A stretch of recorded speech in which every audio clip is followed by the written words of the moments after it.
All right. So first of all, hi everyone.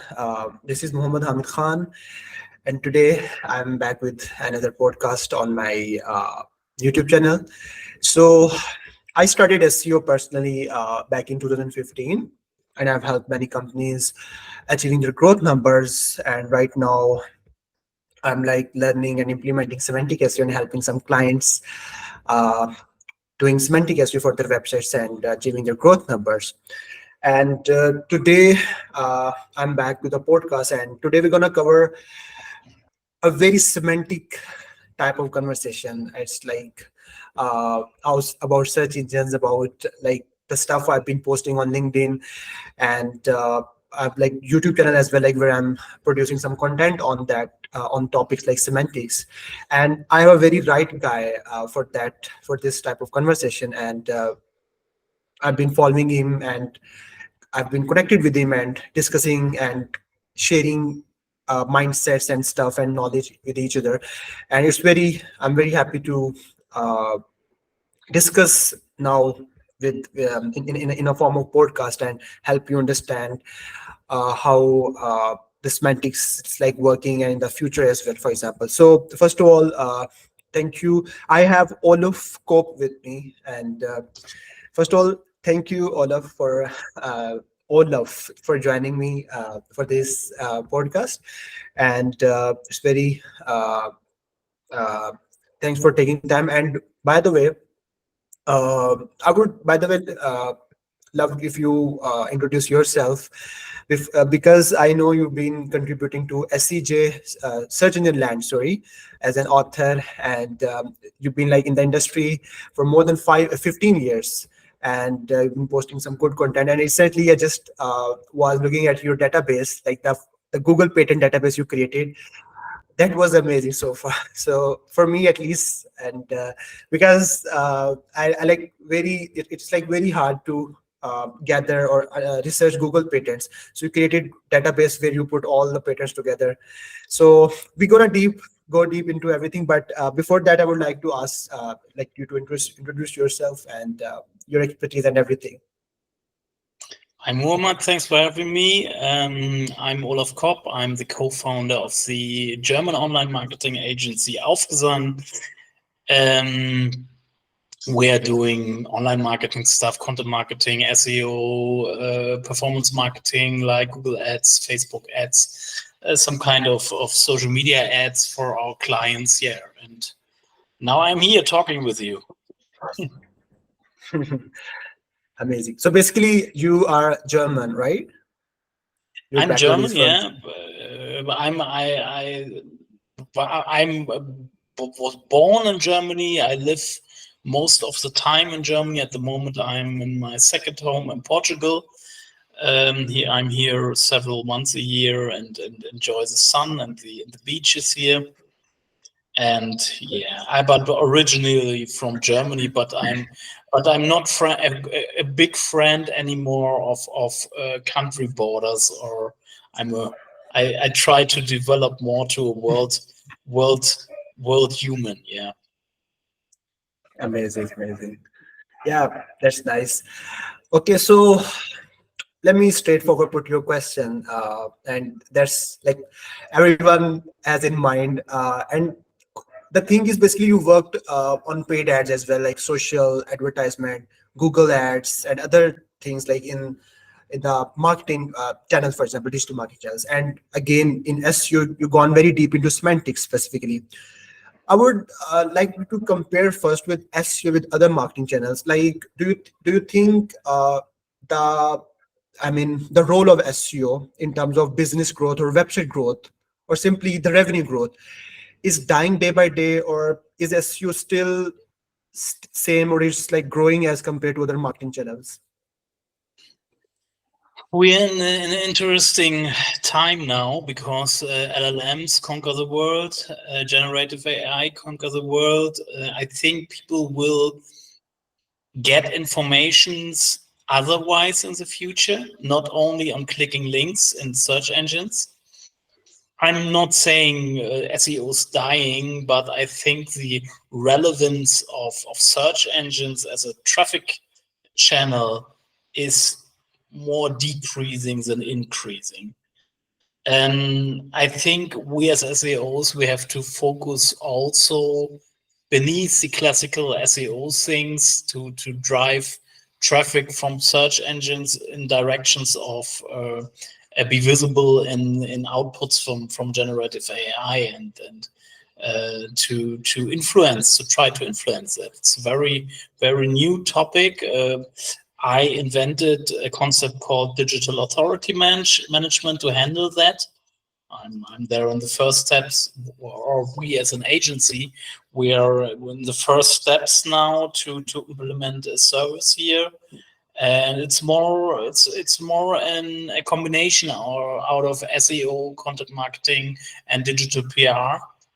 And in this way we test and try to influence outputs of LLMs, of generative AI.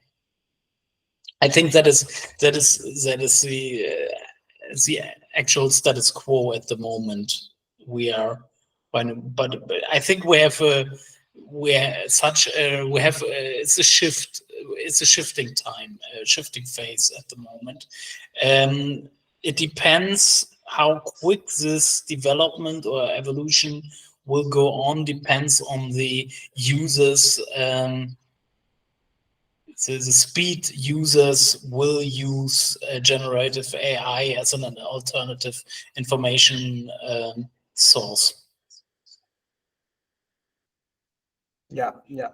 So basically, what do you mean? Basically, the clicks through search are basically dying, right? Because people not dying, decreasing, I would say. Dying, I think in 10 years also people will click on links in search engines, but not so often as today. Yeah, okay, decreasing, which means people are like using LLMs like ChatGPT for their answers, and even the generative AI, basically that's like being rolling out as massive, and people like just without clicking any link, they just getting all the information on top of Google search results. So that's basically you want to say. But how do you like tackling this challenge? For example, did you come up with like a strategy or something like that, or uh, instead of like focusing on what's not in our control, for example, what we can control from our side? First, we have to understand how LLMs work from a technical way or from a technology way. We have to try to understand how engineers think to build LLMs and which sources LLMs use to train themselves. And this is very important questions. So from this step, understanding information retrieval and LLMs is the best way to narrow the possible tactics and strategies we could use to influence visibility in the outputs of generative AI. And it is too early to say this works and this works, because we are in the pre-phase. Generative AI will reach a broader audience, and at the moment we are in a testing level, I would say. It reminds me a bit like it has to feel back when SEO was founded as a discipline. You have to try a lot. You don't know anything, and you have to try by testing by yourself to find ways to gain rankings in search engines back in the days. And now it is the same with generative AI. I also remember, like you mentioned, it's like feeling like it's like the start of SEO. So, I mean, even every time when there was like update in the past, like for example, Google Panda update or Hummingbird or Penguin, for after every core update, people started to say like, okay, now SEO is dead, and now again after update, now SEO is dead. I mean, it's still, I mean, I believe unless or until there are search engines, SEO will be alive, right? And like people have like figure out ways, I mean naturally, like how to like overcome with that specific algorithm updates, because they thought this after this update SEO is dead. And at this moment people can also find ways to drive traffic to their websites. So basically it's like just because AI overviews, as I watched through Google keynote, I mean on YouTube, maybe it's like still rolling out, and we don't still know what the impact it could have on the search results, but we can maybe craft a strategy, probably like to feature ourselves or our business, or or do some more branding related stuff instead of just focusing on keyword focused search. Maybe focus on branded focused search. What do you by the way, what are your thoughts on this?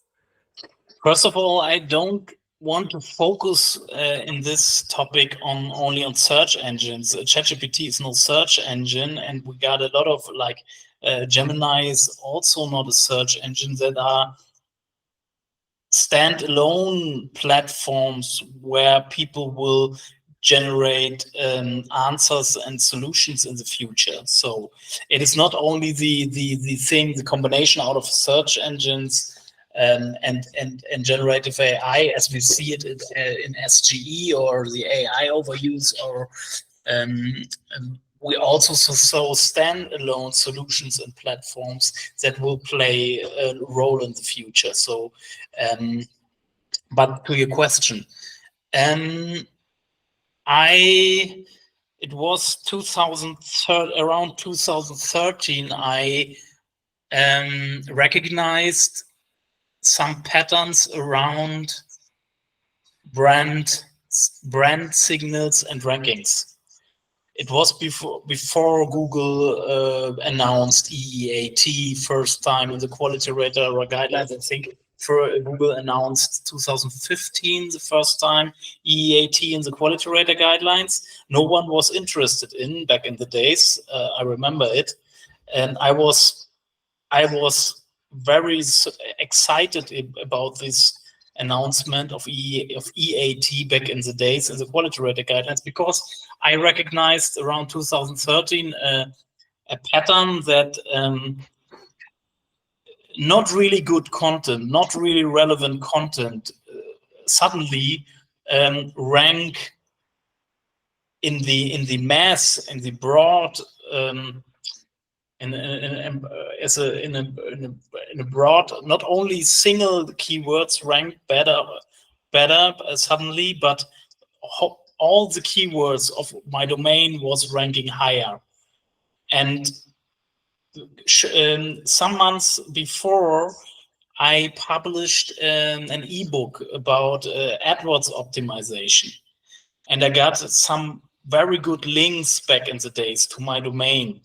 Also from Google, I got an official Google link from the Google AdWords support forum from the homepage for 1 week, and that was very strong signals. And as some months after that, I will call it viral campaign. It was a cost-free ebook we released back in the days, or I released back in the days, and we are gaining a lot of very high authority links on the domain.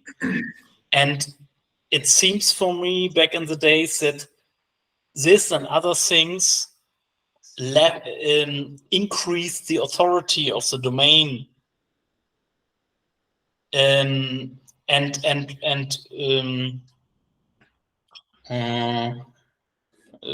the right words, and lift every keyword we had documents for up in the rankings. But the documents or the content was not very good. So when you imagine you have two levels, a macro level like the domain, or I call it source entity, that's more like a brand level, and the domain level and the document level.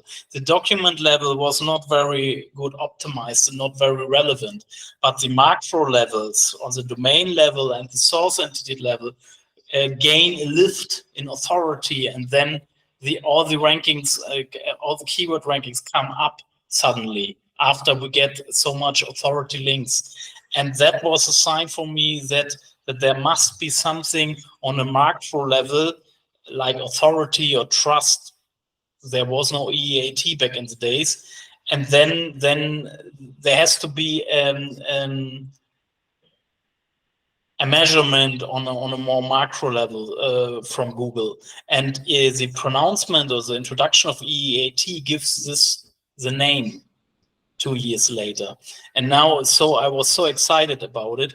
But as I said, nobody was interested in this, for me, such exciting announcement back in the days. And in 2018, the SEO industry began to be interesting in EAT, because Google mentioned it in one of the first core updates. I think it was a medical update. Google draw the connection between the core updates and EAT, and then the SEO industry begin to be interested in EAT. And EAT and semantic search is very close connected, because for semantic search you need the entity concept. You write a lot about it. You need the entity concept to cover this whole EAT thing on a macro level, because you need organization and author entities or publisher entities to put them in ontologies and put them in you would say, give him topical authority in a kind of way, and therefore you need the entity concept.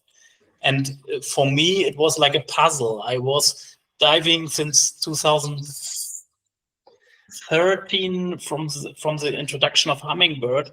I started to dig deep into semantic search, and as it was EAT, I start to dig deep in, I call it digital brand building, or EAT optimization, or how you call it. And this was in the first side, these are different part of a puzzle, but it belongs together. There's a strong connection between the whole EAT and brand building thing and semantic search, entity-based search. So it was a puzzle come together then. And that was very exciting to learn about it. Yes, very interesting how you explained and linked everything together. I was wondering there might some relation between EAT, semantics, and the stuff you explained. Like you were ahead of the game, I would say, before EAT, and you tested it out. But do you think like there's some authority factor, like domain or something like that, still present in Google based on the recent API leak of Google? The API leak. That's the trend right now. Yeah, I know. I'm spending so much focus on this API leak because it is superficial, I would say. It is interesting to see how detailed Google is measuring things, and it is very detailed. Before we talked about 200 ranking factors. Now we talk about thousands of ranking factors. But this information don't help us SEOs, because we have to only focus on some ranking factors, and it is not very valuable now to know that there are thousands, because the risk of losing focus is very high. Then when you spend too much time to follow these thousands of ranking signals in the leak. And it is interesting to see the internal terminology of Google and how detailed it is. More value I'm not seeing in this leak as this information, because it is more, for me, it is more interesting to dig into patterns, because patterns are more deeply there are described methodologies and processes, and in the leak there's no description of processes or methodologies. It is a list of Google internal terminology or terms. I mean, so basically, you're saying what I like think. It's like in the API league, I've been reading on multiple guides, like how they're explaining or they interpreting what comes on top. For example, because people in the industry talking about the Googlers, for example, the representative of Google's, they like try to hide something that they don't want us to know about that. For example, they said explicitly that authority doesn't work anymore, or there's not any such thing like authority. But when in the API league, they figure out there's something like authority present. Yeah. So, I mean, and also this... clicks, yeah, as user signals as a ranking signal. And Google told us for years that user signals doesn't matter for ranking in direct way. In the league, you can see several factors depending on user signals.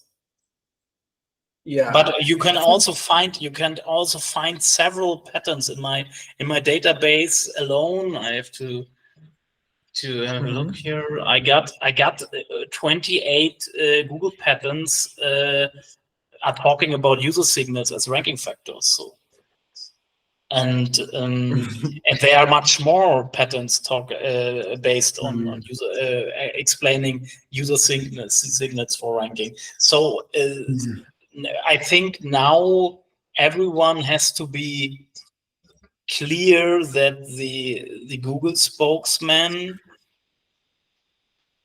are some kind of spokesman, like PR spokesman, who are trying to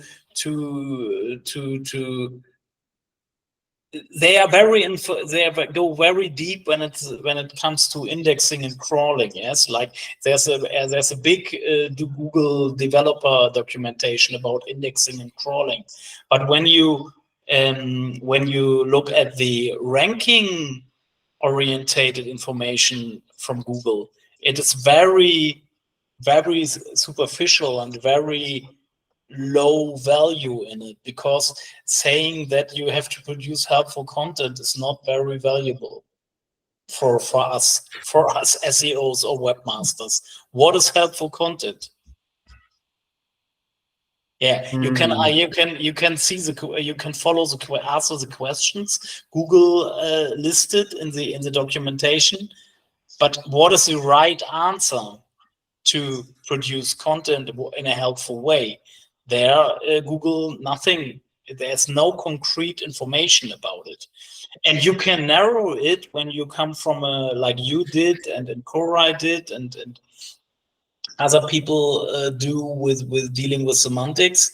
You can narrow the best tactical way, and when you narrow you from the topic of semantics to understand how the connections between entities, main and sub entities, are in a document that is like a systematic, machine readable or a machine understandable way to create content. And I think Koray also said it again and again. You have to understand how engineers think. Google is a machine, not a human kind of beings. Yeah. But you sometimes you hear SEOs saying or explaining that how like Google is a human rater or a human being evaluating content. No, it's a machine, and so we have to understand what are machine readable signals and how we can cover this with machine readable signals that machines can understand the meaning of our content and the value of our content. Exactly. So basically, there's a big correlation between this API leak and what is being written in Google patents. Is that correct? Pardon, could you repeat the question? Could you repeat it? I mean, there is a big correlation between like the massive API leak and what the insights being coming out for the people between the Google patents, which is already Yeah, published. There's a correlation. I built a custom GPT at the moment for me to join the API leaks documents and my patent database to find correlations or connections there. Could be, and I also added the antitrust trial documents because there's documented a lot of nav boosts and rank embed bird and such things, and I try to build the connections here with the help of AI to try to connect the dots here. But I don't begin. I build it. I built the custom GPT now, and I think in the next weeks I will try to connect the dots here between all the terminologies and the patterns.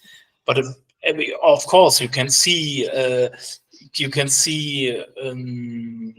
a lot of connections between the informations from the leak and from the antitrust trial documents, and there are several documents were leaked or come to light in the last years. So it's interesting for people who are interested in search engine.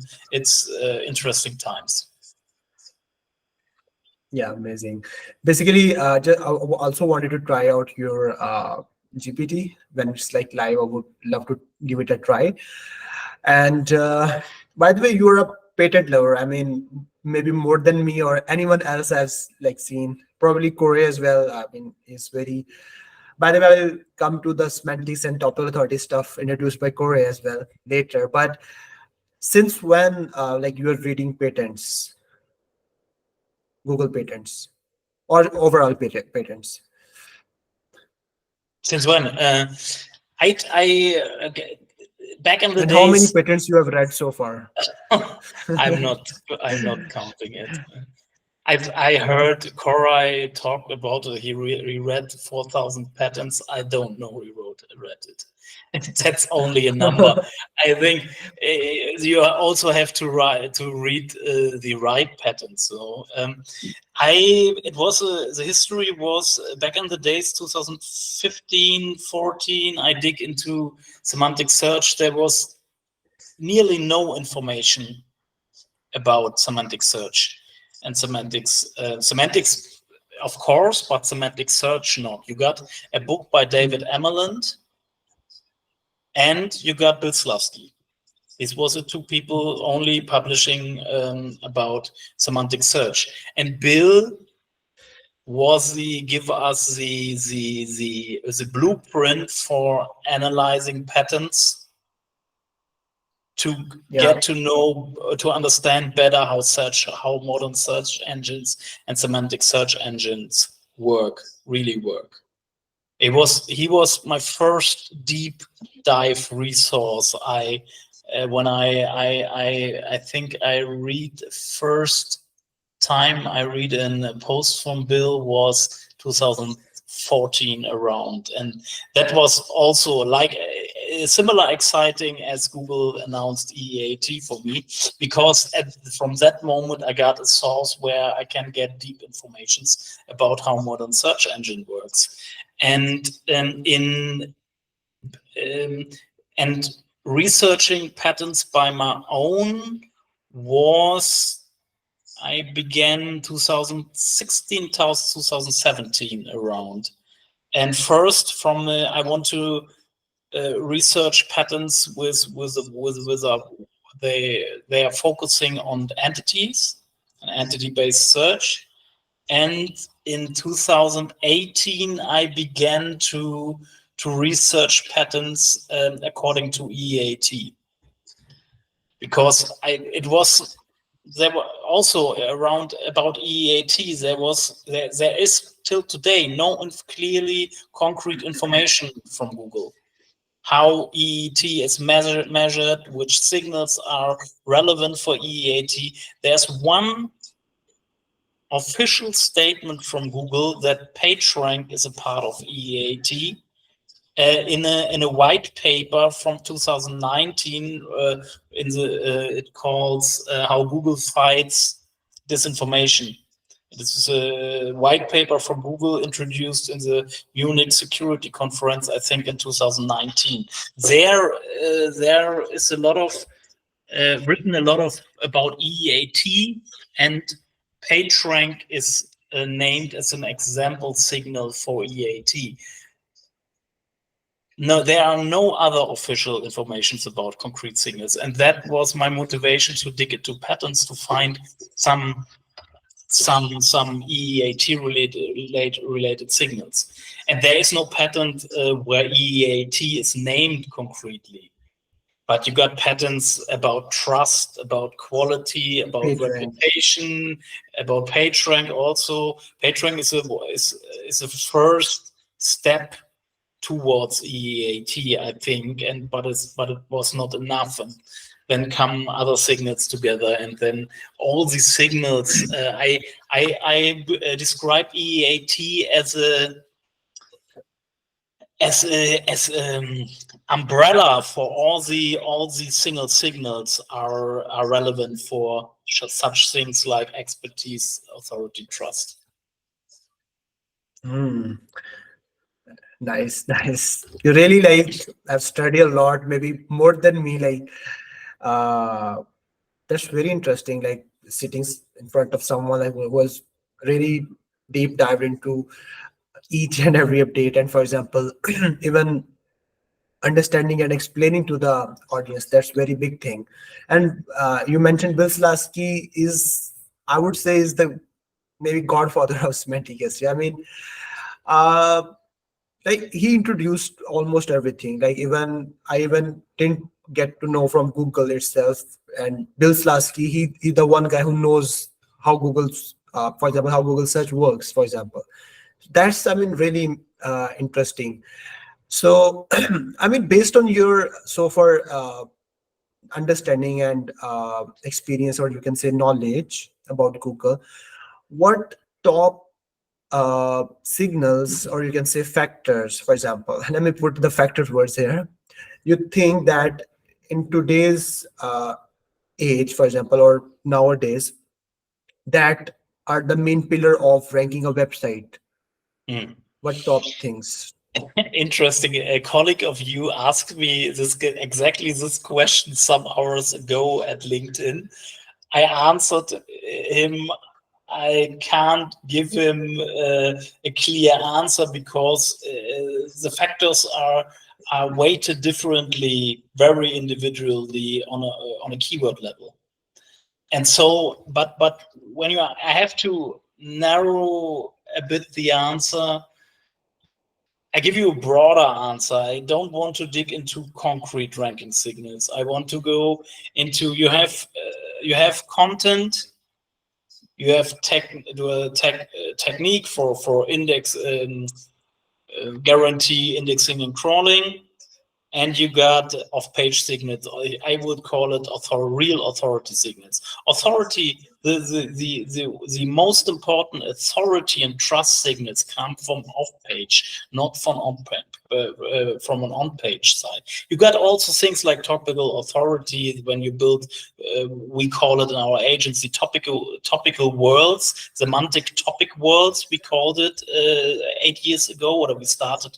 We gives them a name around 8 years ago, and follow this concept also. It is similar to Koray's topical authority approach, but we don't call it topical authority. I use the word also because it describes in a good way what is the goal we have to achieve with these semantic topic worlds.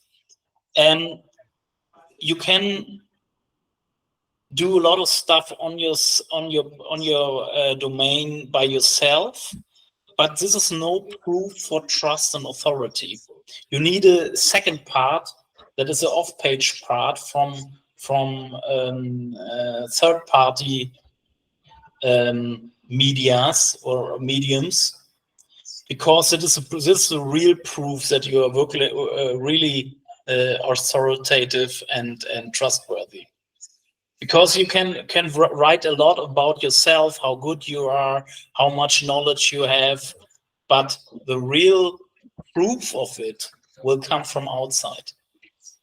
Do you understand what I mean? And Exactly. outside could be links and page rank, but also search patterns. Search patterns, I mean co-occurrences between your brand and topical terms from the ontology you want to rank in. Ontology, I call it topical map, I think. It is similar to the ontology approach. Ontology is the official term or name of semantics, of the science of semantics.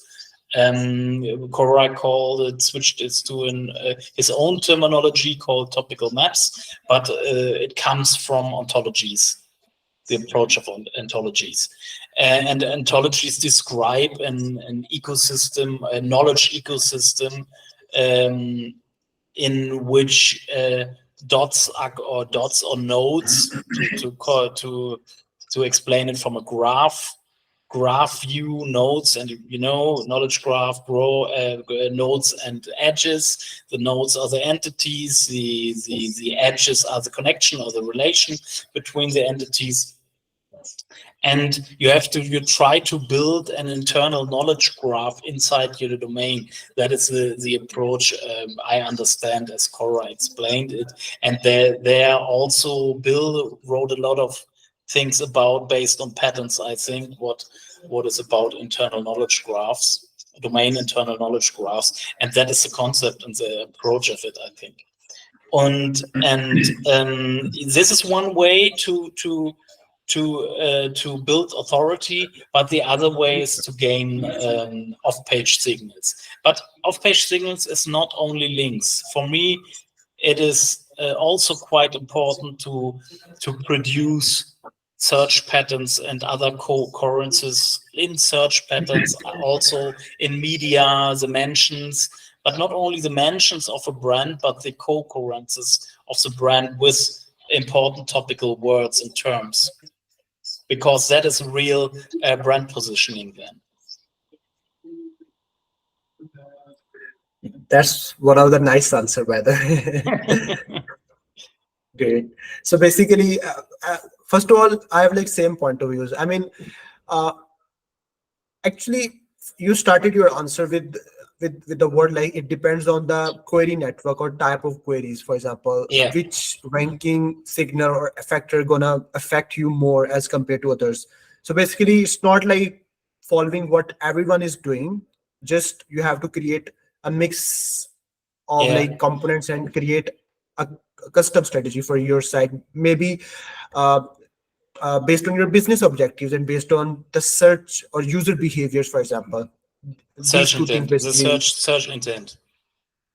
Exactly. Yeah. Mm-hmm. So a topical authority, basically, the term you use for the is it topical map world? What's your term? We call it inside our agency semantic topic worlds. Semantic topic world. Okay. Worlds, So you worlds do like worlds, also own semantic topic worlds like world okay. we live in. And what it is about, for example, you do everything like creating like researching topics, connecting them together from ontologies point of view and from taxonomies point of view, for example. Is that the same that we like I mean, you know what Koray is like explaining in It his is. course even. Yeah, Is that the same thing? it's very similar, but not so over-engineered. I find what's the the approaches difference? of Koray a bit too over-engineered. So what I can read from you and other persons who joined this course, the goal is to cover a topic, to cover a specific topic in detail, to show Google and other people and the users that we have knowledge and authority in a specific topic. That is the goal. Yeah. And Yeah. to narrow the topics, we have a main topic or a main entity, and we got sub entities. We got a main entity. It could be, give me an example. I'm not creative enough. Can take bottle. Water, perhaps water. We have the main entity water, and then we have to think about it. What are the relevant sub entities to cover also to the main entity topic? And therefore, you can start perhaps with Wikipedia. Wikipedia is for Google an important place to understand ontologies, because Wikipedia is like a semi-structured database for Google, because the structure of Wikipedia is very systematic and easy for machines to understand. And from the internal linking in the Wikipedia, you Google can explore a topic like or an whole ontology. And there's a good starting point. There's a nice tool without cost, because Wikigraph, I think the name is Wikigraph, and therefore you can Wikidata. We have to check it here. Wikigraph. No, not Wikidata. Wikidata is a semantic database. It's also a follow-up of Freebase. And it is Wikigraph. In Wikigraph, you can put an entity in it, and then it will show you the dots connected in this ontology in Wikipedia around this topic, around the entity. I know that tool. Yeah. And this is a very nice tool, because this is a good starting point to explore topics. Because the big myth is, when we're trying to build our own knowledge graph, domain internal knowledge graph. The big challenge is to understand how Google understands the knowledge graph, because we could have a look in the knowledge graph API, but this is not the whole picture we see. Yeah. But we have and so we can't use NLP tools and like diffbot or TextRaiser or things. We could use it, but these are third-party tools. This is not Google, and there's a challenge. Is this a real picture how Google see the connecting dots, or is Google seeing something different than these tools show us? So we don't know. That's a challenge. Yeah, we don't know. Yeah. Okay, cool. So let's suppose you want to work on a new site, and the objective is to build, for example, to rank it simply in a specific subject around, for example, covering multiple attributes or all important attributes around a central entity, for example. And if I say website is about, you can say real estate, okay, and I wanted to rank first on mortgage related topics, right? Or you can maybe change the example. I just wanted to illustrate, or you can say, just for the sake of example, just wanted how you would approach semantic SEO. If I call this specific methodology, how would you start? Like, what would be your ideal way to research first? Like, what would be your entity? What would be your main entity? Then how would you find the ontologies? Then how would you group everything together? And then how, like, semantic topic words, basically. Like, I just wanted to know your process, how you do for a new website.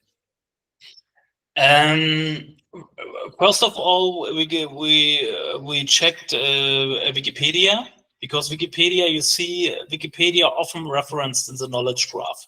So Wikipedia is still a very important source, also for Google, to explore topics and ontologies. And I would look in the SERPs, how the SERPs are constructed, which keywords are ranking together, which documents also rank for keywords on the second, on the third, on the fourth side. And so you have to check the SERP overlap, how many documents you have to produce to cover all the keywords on terms you identified in this topical word. And this is it. It is very simple. It is not. We are not reflecting too much about the whole entity thing, because you have to understand the basics on semantics and the approach of semantics, but you can narrow the semantic over classical ways of doing SEO, like using TF-IDF tools, for example. With using TF-IDF tools give you a good view about sub-entities you have to use in your text when you produce it. Because TF-IDF, I think the TF-IDF concept is more popular in Germany than in the rest of the world.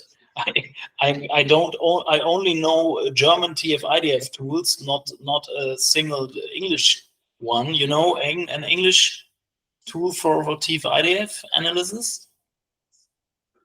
I think back in the days, like few years ago, I was struggling and using some tools, and there were like some formulas, by the way.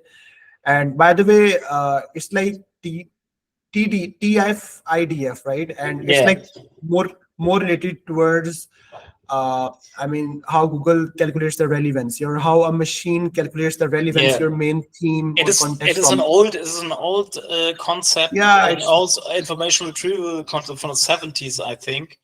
And but it's still working. No. It is more like BM25 now. But BM25 is a follow-up of TF-IDF. And there are nuances between it. There's no big difference. So you can still use TF-IDF tools, because TF-IDF tools give you a picture of it, which terms you have to use in a semantic way to explain or show Google a semantic meaning of a document. Because the terms that are not terms, the result of the TF-IDF analysis are not the terms you want to rank for, but the terms you have to use to give the document more semantic meaning. Exactly. This is what I know. And by the way, when it comes to a new site, you said researching the topic first is the first part, and you said it's not related to a specific entity. It could be anything, for example, around your subject. So what about if I say, like, I want to rank, because a subject, real estate, for example, is a very broad, and there could be like trillions of entities, right? And some entities has more relevance with my business model. For example, if I'm like in real estate industry or niche, whatever, or niche, for example, for some audience, for example, I have a like blog in real estate, or for example, I'm offering consultancy in real estate, and consultancy is mainly about mortgage. Do you think, like, apart from mortgage, other than there are like the other topics in real estate, for example, real estate investment or real estate broker, something like that, do I have to cover everything in real estate or specific entities first? If yes, then how I would proceed with those entities? It's like we'll start with one entity, and then I will find all the derived entities out of that. For example, is that the case? You have to reflect your target group, what people you want to have on your website. You can build. I wrote a book called Content Marketing Along the Customer Journey. I'm dealing a lot with producing content along the customer journey. Start with the awareness stage, over consideration, preference, etc.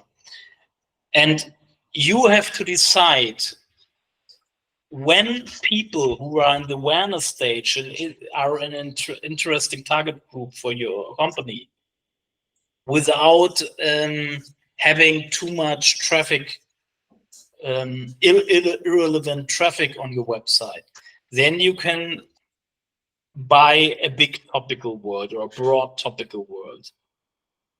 When you say for your business, these target most of the target groups Googling for the explaining, when you see they have to look at the SERPs. What was the main topic it was real estate. In real estate, my Yeah. main focus is on mortgage. Okay, when I'm entering, do it here in a practical way. I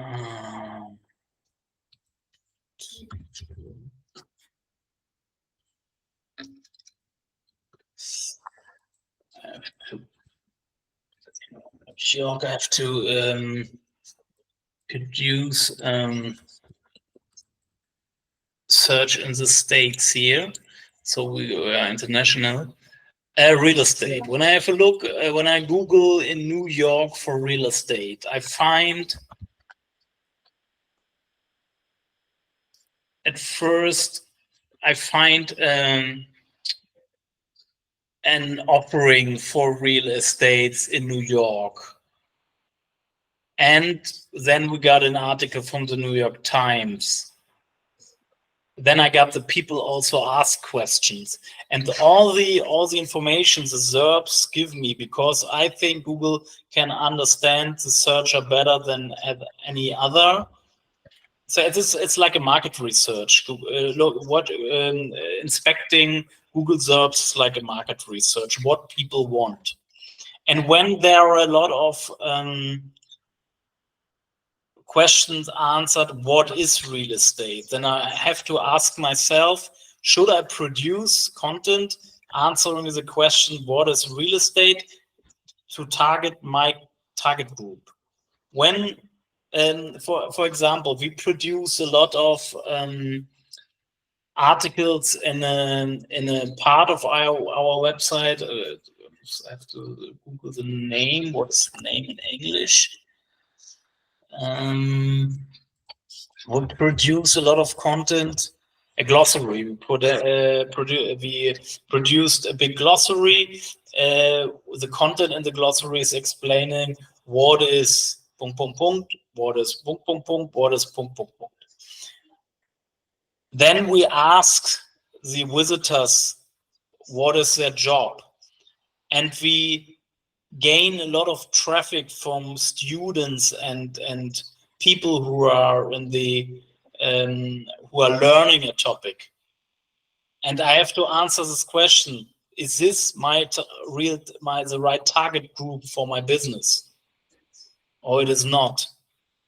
When it is not, I don't have to produce any more content that is answering the what is question. Then I have to cover more topics, perhaps about the how I have to do, or how to questions. Or when this is also too broad, I have to only answer the questions that are according to buy something. So in this way, I would narrow the broad. How broad? This was your question. How broad? How many documents I have to produce? How broad I have to build such a topical world? Mm-hmm. It always begins in marketing. All begin with your target group. Okay, I understand. Let me break it down into 2-3 parts, basically, like to help someone listening to this podcast understand what we mean actually. First of all, for example, real estate is like, again, the topic or the industry want to dominate in the SERP, ZERP or SERP. I don't. We call it SERP. Okay. Yeah. And my business model is like, for example, I'm providing real estate consultancy, right?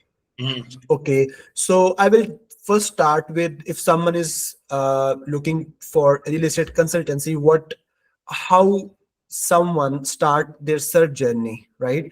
like Yeah. with the attention stage awareness and so on so forth. I will first map it out on the paper. Okay, these type of attributes, for example, related to an entity, real estate, for example, what is an attribute of real estate, or definition, or for example types, or for example history. I would plan out the main attributes within specific stages of sales funnel, you can say simply like that, or search Yeah. journey of the user. Yeah. Yeah. Okay, and then should I, according to your methodology, do you start with awareness stage content first, or you No. start with No. bottom of the funnel first? Bottom of the funnel. The higher, the more I go to the beginning of the funnel, the more irrelevant the traffic will be. Okay, got it. So you start with the foundation topics first, that your business that Around has buying, closeness. about buying properties or renting Mhm. properties, like Something like guides on how to rent, how to buy, something like that. yeah, Because is yeah, someone searching for how to that, which means is probably near to yeah, buy, for example. Okay, yeah. so bottom of the funnel will be your top When one. yeah, yeah. Ask a question. Okay, my main question is like from bottom you go to mid of the funnel, and whatever the names of sales clusters, you can maybe call it bottom, mid, top, for example, for now. Like Mhm. how do you like research topics that you are actually publishing, or publishing documents around those topics? First of all, how do you research those topics? Then how do you connect it with your business model or with your offerings? Analyzing SERPs and keyword tools, Mhm. and in the best way, asking my clients. Yeah. Okay, got it. Do you believe in search volume and keyword difficulty when researching topics? Keyword difficulty. We use difficulty. We transform keyword. We use hrefs as a keyword difficulty of hrefs, and the keyword difficulty of hrefs based only on link data. We use hrefs to determine the backlink relevancy. So for us, keyword difficulty is more valuable to determine backlink relevancy, because when you see that the keyword difficulty is high, you need backlinks. When it is low, you need fewer backlinks or no backlinks to rank. Okay. So, I mean, I just wanted 30 seconds break because Azan is going here. Just give some time. Thank you.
Client problems or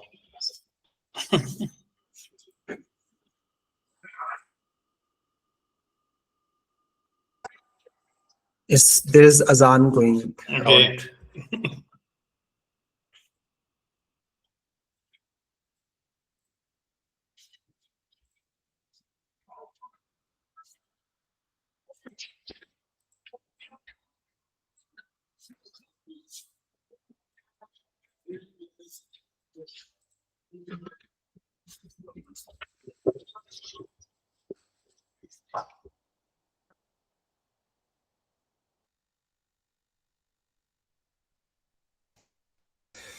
Okay, thank you so much for the wait. So we basically respect Azan. Let me point out one thing. I think it is, according to efficiency, it is very important to focus on the right things and don't over-engineer things and make things too big. We don't only have to jump as high as we must. So, and that is. I have an interesting case study I will publishing in the next week, who are covering the topic of source entity and authority and the importance of it. And it is more than topical authority. It is more in direction of source entity authority, but more driven off page than on page. Okay. So basically, you're saying for SaaS, I mean, the topical map worlds is different, and for other models compared to other models, is there a difference between SaaS, for example? I mean, there are multiple models like e-com, local.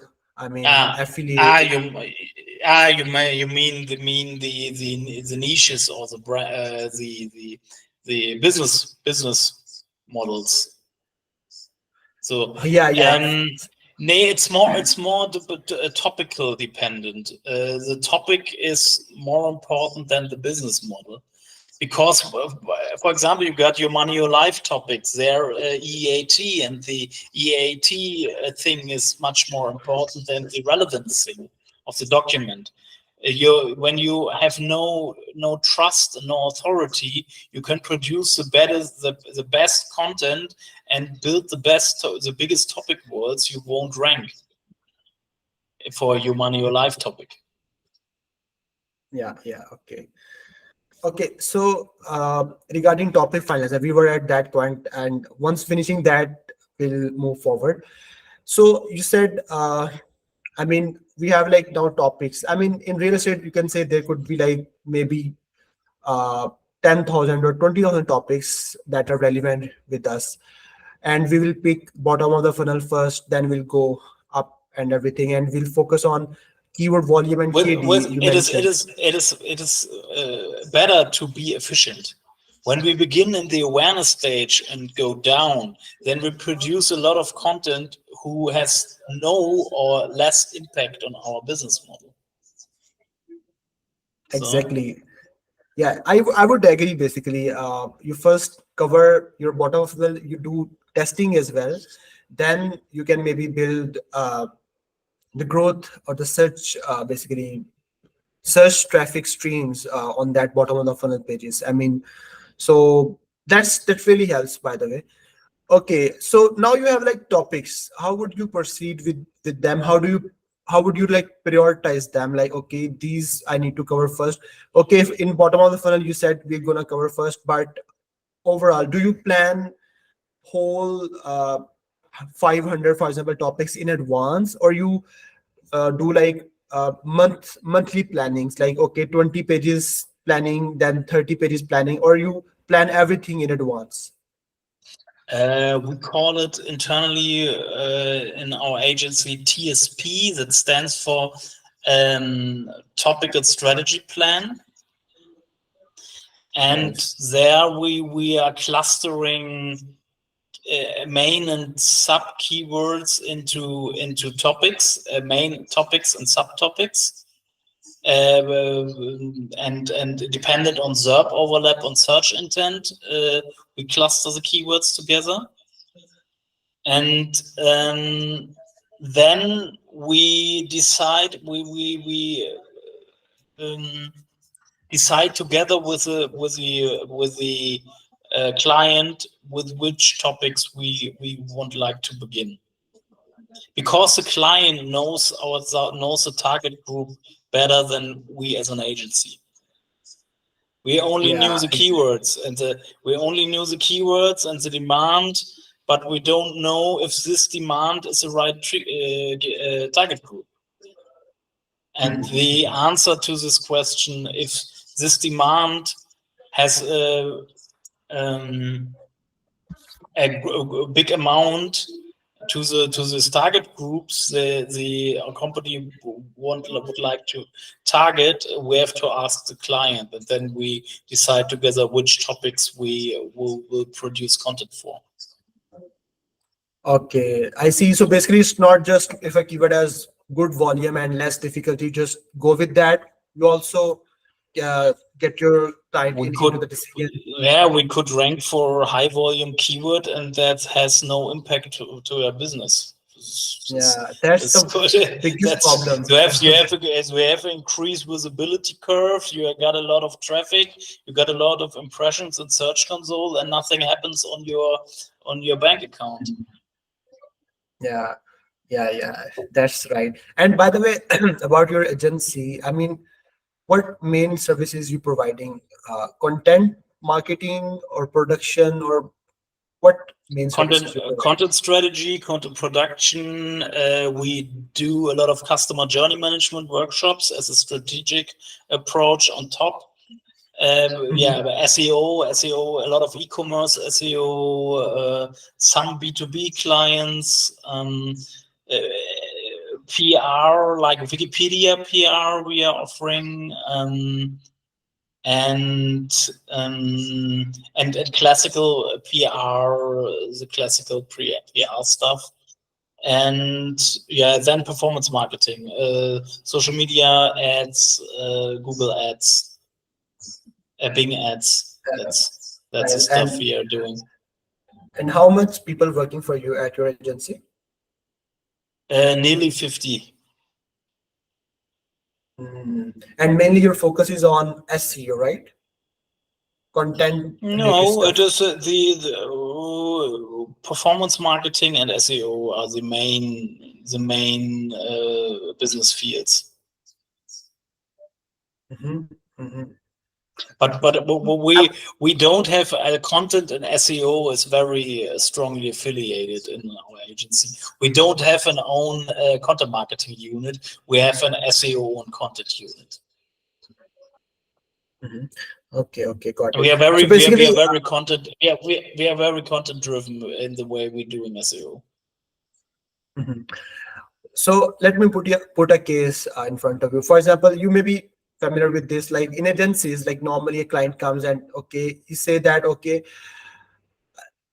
like he always want quick results, like 3 months even, or 6 months sometimes. And how do you because in agency that's the only problem, there's time shortage, and to convince someone we are working right and it will take time to get results. How do you tackle this problem? Like you can, for example, what timelines you give to the client in the first place, 1 year or something like that, or do you give it like 3 months? What sort of plan you give to the client, and how you would work on that? We can work with clients on a project base, so we do a topical strategy plan only, or only content briefings. And when we do retainer, when we're working with retainers with our clients, 12 months is the minimum. I tell clients that we need 3 to 6 months after implementation to measure if this is successful or not. And which it depends a bit. Some clients have low budget, and then with these clients we have to prove in a more quicker way that the cooperation with us is successful. So we focusing on very on a very small keyword set to come into implementation in a quick way. to prove that the cooperation is successful with us. And the other clients have a big budget. There we could go start with a big strategy plan and big topical words and building big topical words and think. But other clients who have a smaller budget, there's no budget for such stuff, for such big stuff. But for a new client, like the website is even new and he just wanted, okay, I mean, I just need quick rankings. How quickly you assure like there are like good amount of, I mean, not good, but at least the rankings or traffic coming in? It's like 3 months you will satisfy that, okay, the things we're implementing, the stuff we're implementing, like semantics, because semantics take time. From my experience, like you publish, for me, I mean, we try to publish a content network, not just one page. We focus on publish as whole and wait for Google to understand them in one crawl, like do by doing big changes. And then after a core update, it replaces with another website and we get the topical authority state. So for example, there's a lot of things that we do first in the terms of outputs, planning, research, writing. Like each content sometimes take three days sometimes, like if we write according to semantics point of view. But for a new client who's in a hurry, for example, and who has a new website, how do you convince? Okay, you said, we say that, okay, 12 months is like your average time period, but if someone wanted quick results, do you produce quick results? If no, then how do you convince? Quick results and a new domain without history, it's very difficult. It's not to handle. Because you have, I talk about ranking dimensions. When you Google ranking dimensions, you can find an article about it from me and an infographic. I explain the clients. We have 3 levels. We have the document level, we have the domain level, and we have the source entity level. The source entity level is a thing of years. This is brand building. The domain level is you can build topical words, and we got the single document level. When we have a new domain, the domain level and source entity level is 0 from an evaluating standpoint. You can produce relevant documents, but Google would not let us in the top rankings because we are new, we are not trustful, we are not authoritative to the topic. And so we need time. When we have a client who have a domain with history, which we see that they gain some rankings in the topical ontology and keywords in it, then we see that on the document, on the source entity level and domain level, they have a good basis to start. Then we have only to produce relevant documents. This is a quick way. When this foundation is laid, so we can start with some well-chosen topics and documents, and then prove the client that we can cooperate successful. It makes no sense in this when the client has no budget and no time. It makes no sense to build big topical words. The time is not, the budget is not there, the time is not there. Exactly. Yeah, this is what I believe, and that's, I mean, even normal. I mean, you require budget, you require time, and because you're beating competitors who in the game, it's like sometimes I've was competing with a domain which was mailchimp.com, and again it's like more than 20 years old, and how can I maybe beat that 20 years old domain in just 3 or 6 months? But I did somehow, on a queries like email marketing for small business, I beaten MailChimp. So there was some smart strategy I played, and some semantics, some topical authority advantage I got, because they have like 200, 300 documents already was published. So I think it happens, but it's not. It totally depends on your business niche competitors, and it's not always granted that okay, after 6 months you will be there. You Yeah, can't. I mean, yeah. there's no It's guarantee. There's a no guarantee. a B2B business in a niche. You can rank, perhaps you can rank documents in 3 months, of course, yes. When the domain got some history and they also had some rankings before, then there's no problem to rank a document in several weeks when it is relevant enough. Okay. And by the way, what do you mean by source entity? Source entity. Source entity is the origin resource of a content, and it is a brand. The source entity could be a person, for example, an author, or an expert, a personal brand, or an organization brand, or so a company like. And the source entity is the brand level. The domain is a digital representative of the brand, like a company or other source entity, like a person. And the co-currencies of the brand and topical relevant keywords are good to build an authority on the source entity level. Gaining links, authority links to your domain, you build authority for the domain level. Yeah. Doing internal linking optimization, and building topical words or semantic topical words, then you strengthen or optimize also the domain level. But you have to differentiate. Read my article about ranking dimensions. There I explain it in detail. On where? Search engine land?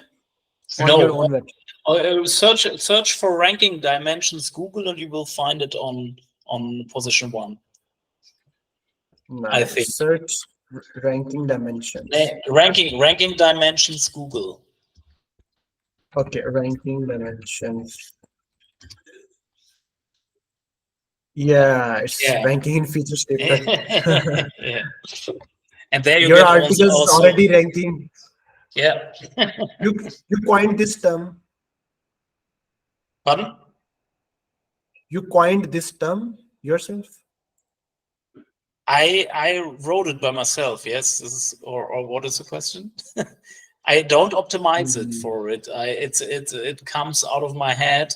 There you find in my blog a lot of own thoughts I made by myself, and some concepts I invented, and the dimensions of Google Rank isn't a concept of mine.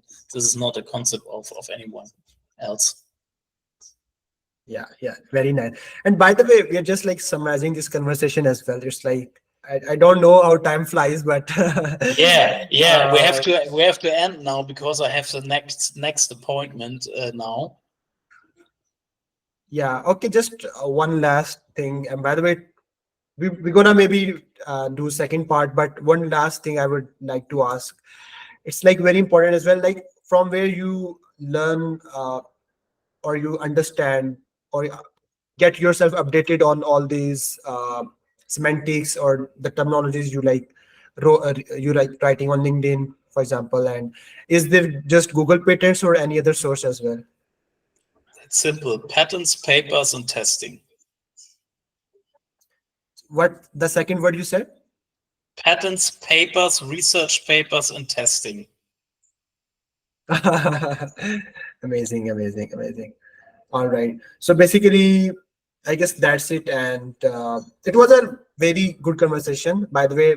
Not a very conventional, but something I guess very trending and things we would discuss. I mean, it's very helpful for the audience. Do you want to say something for the audience in that, any advice or tips? I like your approach and the approach of the community around Koray, that they are and they are trying to understand the technology, the technical way, or try to understand how Google works from an engineering standpoint, and are open to read and patterns and learn not only about the classical SEO media. That I like very much, and that I could this is advice for everyone who working in the SEO industry, to get more fundamental knowledge about information retrieval and in future LLMs. We have to dig deep into a deep technological understanding of information retrieval to optimize for the systems. And this is I think this is very important. And then we have to gain ranking experience by ourselves, and not only following the best practice lists. We everyone is copying and curating from each other to replying it. That is no development. That is no increasing knowledge. It's incest, and we all have to learn by ourselves a lot, by gaining ranking experience, testing, and trying to understand the technological fundament of information retrieval systems. That's all. Yeah, amazing. I guess this is the go-to strategy for someone. Maybe I would also like dedicate some time to learning, and I'm just busy in some clients' work, but we'll come back and dominate. And definitely, we're gonna have some more chat on the stuff we discussed. And yeah, perhaps perhaps when you share it, you can reference to my patent database. Could be interesting because it follows the advice I gave some seconds ago. Yeah, really nice. All right, so thank you so much once again for joining and sharing your experience, by the way. And I hope you enjoyed this conversation as well. And Okay, that's it. Thank you, Mohammed. Ciao.